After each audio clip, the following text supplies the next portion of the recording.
여러분 혹시 넷플릭스에서 영화 하나 고르는데 30분 넘게 걸린 적 있으신가요? 배달 앱 열었다가 메뉴 못 정해서 그냥 끈 적은요? 사실 이건 여러분의 우유 부단함 때문이 아닙니다. 컬럼비아 대학교의 충격적인 연구 결과에 따르면 선택지가 24가지일 때보다 6가지일 때 구매율이 무려 10배나 높았습니다. 더 놀라운 건 선택지가 많을수록 우리는 더 불행해진다는 사실입니다. 오늘날 현대인이 하루에 내리는 선택의 수는 평균 3만 5천 개. 우리 뇌는 이 엄청난 선택의 홍수 속에서 점점 지쳐가고 있습니다. 2000년 심리학자 시나 아이엔가 교수는 캘리포니아의 한 고급 식품점에서 흥미로운 실험을 진행했습니다.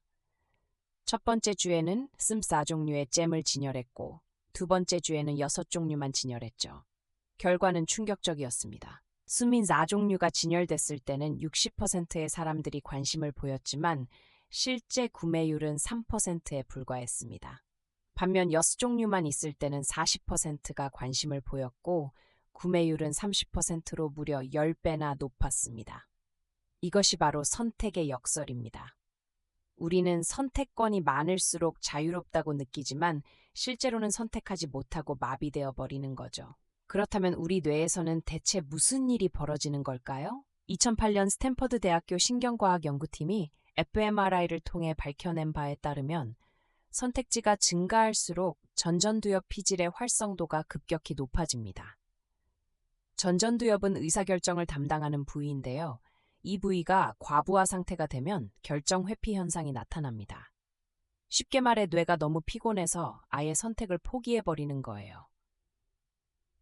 더 심각한 문제는 여기서 끝이 아닙니다. 2010년 펜실베이니아 대학교 베리 슈워츠 교수의 연구에서는 선택지가 많을 때 우리가 실제로 선택을 한다 해도 만족도가 낮다는 사실이 밝혀졌습니다.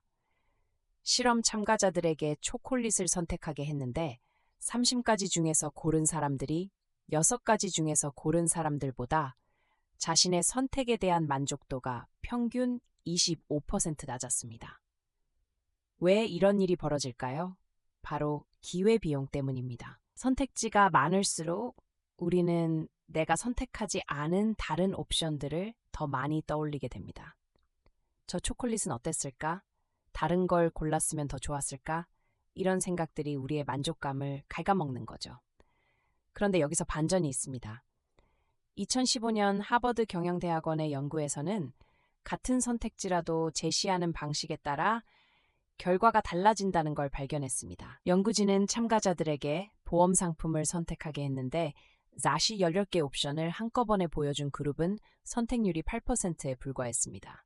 하지만 같은 자심 18개를 카테고리별로 분류해서 단계적으로 보여준 그룹은 선택률이 24%로 3배나 높았습니다. 우리 뇌는 정보를 카테고리화하고 단계적으로 처리할 때 훨씬 효율적으로 작동한다는 증거죠.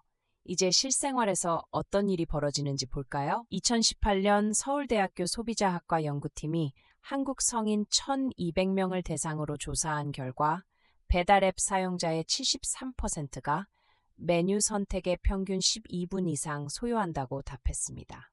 그리고 이들 중 68%가 선택 후에도 다른 메뉴가 더 나았을 것 같다는 후회감을 느낀다고 했죠. 이것이 바로 현대인의 선택 피로입니다.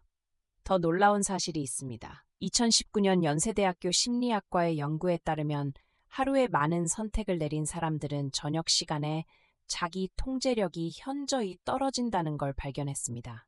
이를 결정 피로라고 부르는데요. 우리의 의지력은 근육처럼 소모되는 자원입니다. 선택을 많이 할수록 의지력이 고갈되고 그 결과 충동 구매를 하거나 건강하지 않은 선택을 하게 되는 거죠. 실제로 이스라엘의 한 연구에서는 판사들이 하루 중 언제 판결을 내리느냐에 따라 결과가 달라진다는 게 밝혀졌습니다.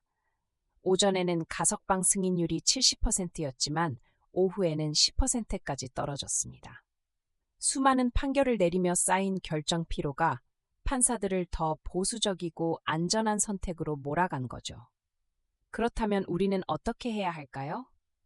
먼저 선택지를 의도적으로 제한하세요. 스티브 잡스가 매일 같은 옷을 입은 이유도 바로 이겁니다. 중요하지 않은 선택에 뇌 에너지를 낭비하지 않기 위해서죠. 둘째, 만족자가 되세요. 심리학에서는 사람을 극대화자와 만족자로 나눕니다. 극대화자는 항상 최선의 선택을 찾으려 하고, 만족자는 충분히 좋으면 만족합니다.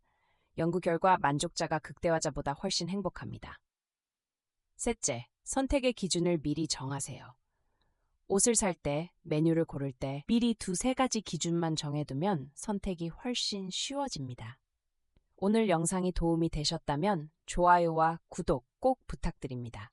여러분은 스스로 극대화자라고 생각하시나요? 아니면 만족자라고 생각하시나요? 댓글로 여러분의 생각을 들려주세요. 다음 영상에서 또 만나요.